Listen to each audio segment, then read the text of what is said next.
Hey, my name is Barbie Armenta. I'm a wife, mother, life coach, and founder of Brave One. Everyone has a story, and I believe that you can be inspired in your own life by hearing another woman's courageous story. We're here to talk about purpose, identity, divorce, splitting families. If you're talking about it, I want to talk about it. We are here to have brave conversations. Enjoy the process. When I was dating my now husband, he used to always say that to me. Just enjoy the process. When I hear that, I have questions. Like, how long is the process? If you're new here, hi, I'm Barbie, and this is my mini-series of brave conversations on my midlife gap year. Well, it turned out that the length of dating my husband was 4 years. No one signs up for a 4-year plan. It is just one day at a time. But isn't that true with most things? We like instant gratification. I was just complaining this morning because I realized that my emails were sitting for a few seconds in my outbox before actually sending. I mean, how soon we forget what it was like to have a dial-up modem or even snail mail. Some things can't be rushed. There are no shortcuts, and so do not get discouraged. Too often, women will just take themselves out of the game when they decide it's too late. But don't let that be you. There is so much more life to live. The excitement doesn't have to stop after a certain age or because it might take too long.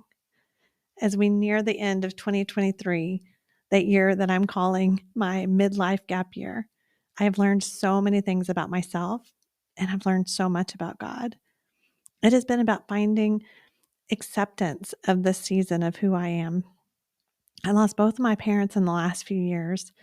I've gained 6 grandchildren. Does that make me a matriarch? I mean, what does that even mean?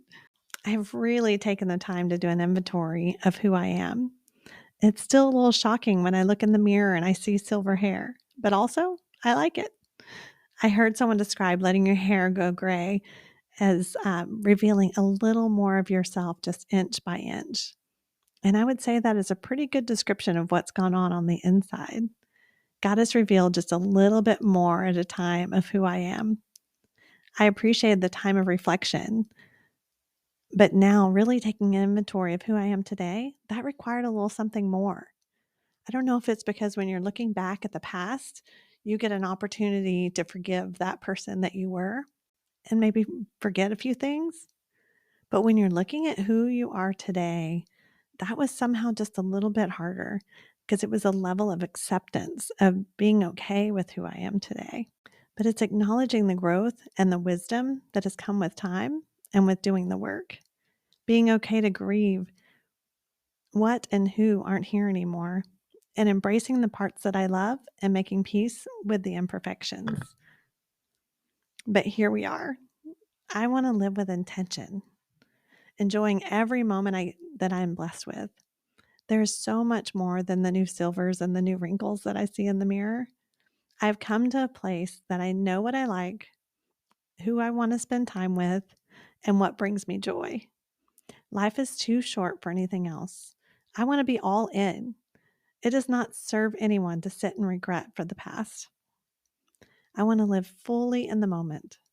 It is a process, and sometimes it takes longer than we want it to, but it is so worth it.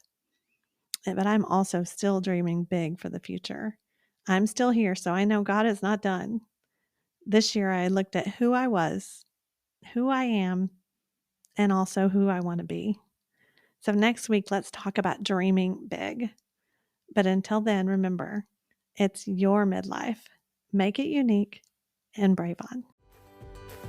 Thanks for joining me for today's conversation. If this resonated with you, please save this podcast to your playlist and share it with your friends.